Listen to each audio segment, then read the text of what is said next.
आज हम पढ़ेंगे problems involving mole concepts in the solutions और method for expressing the concentration of solution. First of all हमें solution का पता होना चाहिए।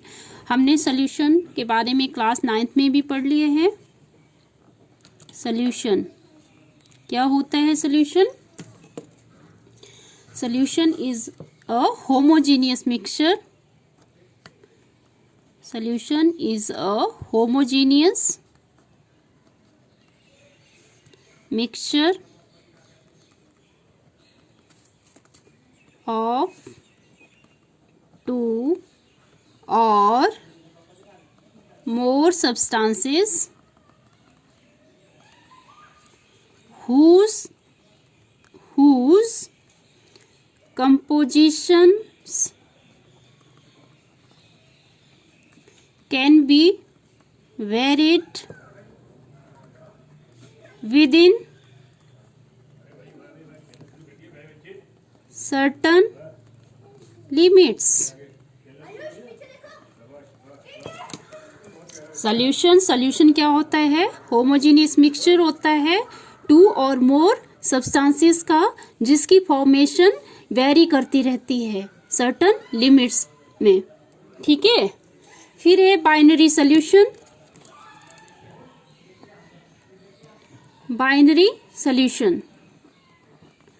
बाइनरी सॉल्यूशन क्या होता है? जिसमें टू कंपोनेंट्स होते हैं। ठीक है, जिसमें टू कंपोनेंट्स रहते हैं, टू कंपोनेंट्स कंसिस्ट करते हैं, उसको क्या बोलते हैं? बाइनरी सॉल्यूशन बोलते हैं। बाइनरी सॉल्यूशन में टू कंपोनेंट्स प्रेजेंट होते हैं। एक होता है सॉल्यूट और एक होता है solvent.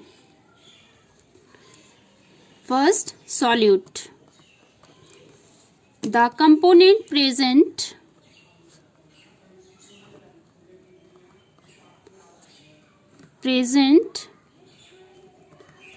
In smaller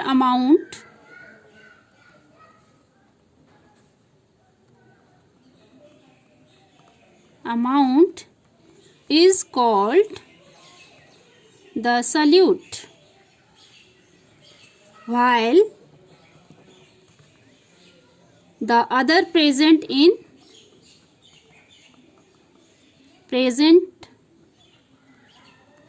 in larger amount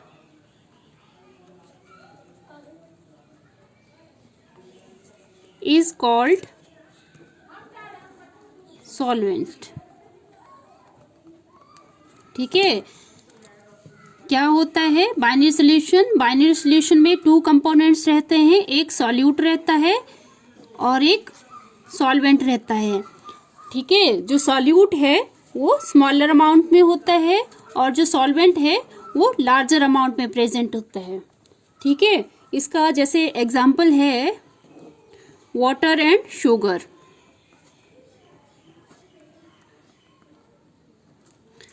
ठीक है। वाटर हमने ले लिया जैसे 100 ml और शुगर ले लिया हमने 10 ग्राम। जब ये 10 ग्राम सोल्यूशन इसमें डालते हैं तो सोल्यूशन बनता है। तो सोल्यूशन कैसे बनता है? सॉल्यूट क्या है इसमें? जो स्मॉलर अमाउंट में प्रेजेंट होता है। शुगर क्या है इसमें? सॉल्यूट है। और जो वाटर है वो क्या है? सॉल्वेंट है। फिर है concentration of solution. Concentration of solution को एक्सप्रेस करने के नंबर ऑफ वेज हैं। पहले है कंसंट्रेशन ऑफ सॉल्यूशन। क्या होता है कंसंट्रेशन ऑफ सॉल्यूशन?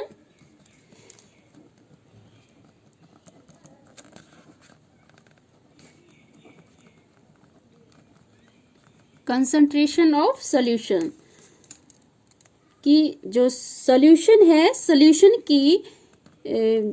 में कितने अमाउंट में सॉल्यूट प्रेजेंट है वो उस सॉल्यूशन की कंसंट्रेशन कहलाती है। The amount of solute present in in the given quantity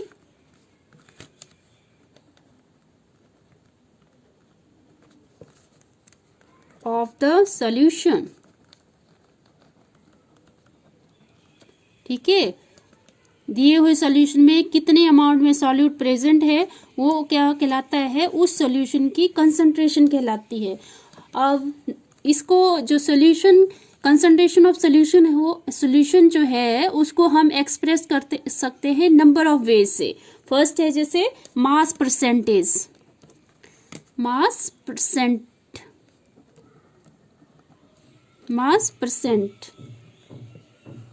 क्या होता है, मास परसेंट या वेट परसेंट भी बोलते हैं इसको। मास percent of a solute in a solution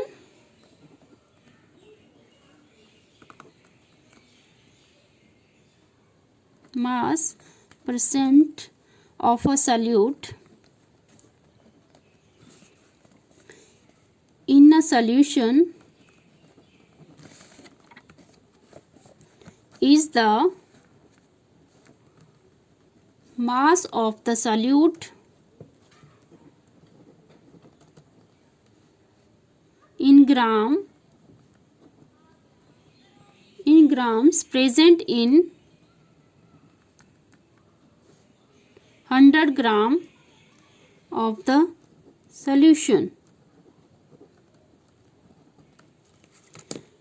क्या होता है मास परसेंट? मास परसेंट होता है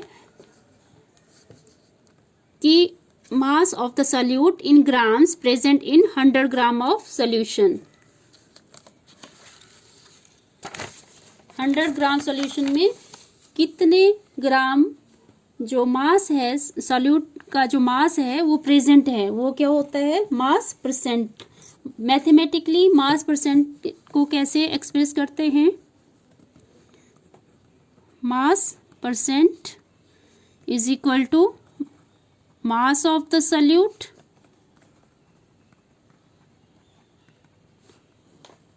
to the mass of solution.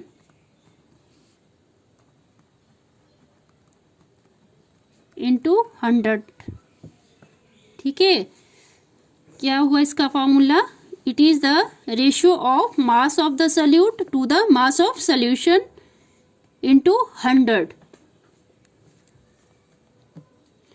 इसका एक क्वेश्चन है, क्वेश्चन कर लेते हैं, इससे आपको एक्सप्रेस हो जाएगा, पता लग जाएगा कि कैसे इसको डिफाइन किया गया है। जैसे फर्स्ट क्वेश्चन है हमारे पास, if 11 gram of oxalic acid are dissolved in 500 ml of solution,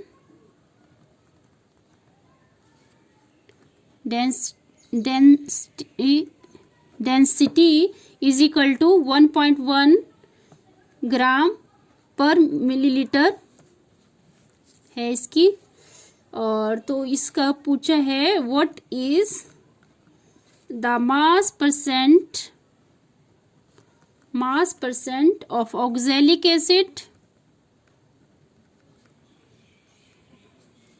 acid in solution.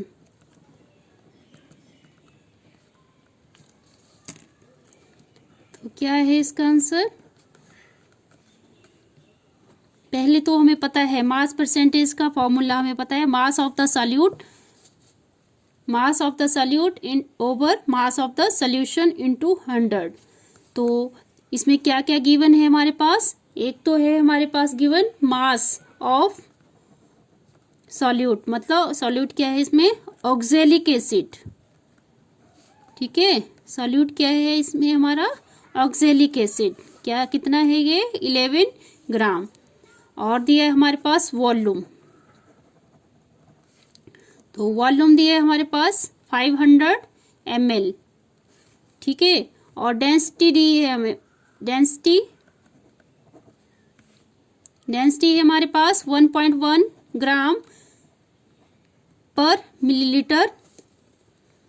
तो हमें क्या चाहिए, मास ऑफ द सोल्यूशन। तो मास ऑफ द सोल्यूशन कैसे फाइंड आउट कर सकते हैं हम, मास क्या होता है, डेंसिटी से हम फाइंड आउट कर सकते हैं मास को। डेंसिटी का क्या फॉर्मूला होता है,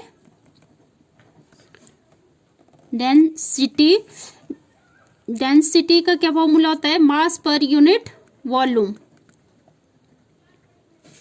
ठीक है, तो मास ऑफ द सॉल्यूशन कैसे निकालेंगे, mass of the solution is equal to density into volume. Density क्या है हमारे पास 1.1 ग्राम पर मिलीलीटर, और वॉल्यूम क्या है हमारे पास दिया हुआ 500 ml। तो जब इसको हम सॉल्व करेंगे तो 11 5 सा 55 और 1 पॉइंट, मतलब यहाँ क्या है, पॉइंट के बाद क्या है 1 है, तो ये यहाँ पे इसका पॉइंट लग जाएगा, ये बन जाएगा हमारे पास 550 ग्राम। ठीक है, ये क्या, इसका क्या फॉर्मूला, इसका जो यूनिट्स था, यूनिट्स दिया था हमारे पास ग्राम पर मिलीलीटर। तो यहाँ पे मिलीलीटर से मिलीलीटर कैंसिल हो जाएगा और ग्राम रह जाएगा। ठीक है, तो मास ऑफ द सॉल्यूशन भी आ गया हमारे पास। अब हम मास परसेंट निकाल सकते हैं। मास परसेंट का फॉर्मूला होता है मास of the solute. Mass of the solute क्या है हमारे पास, मास ऑफ द सॉल्यूट है 11 ग्राम, और मास ऑफ द सॉल्यूशन क्या है हमारे पास, sorry, mass of the solution है हमारे पास 550 ग्राम, 550 ग्राम और इंटू 100। तो इसको जब हम सॉल्व करेंगे 11 5 सा 55, 5 2 सा 2, तो ये हमारे पास आएगा 2%। तो क्या आ गया हमारे पास, मास परसेंट 2%। Thank you.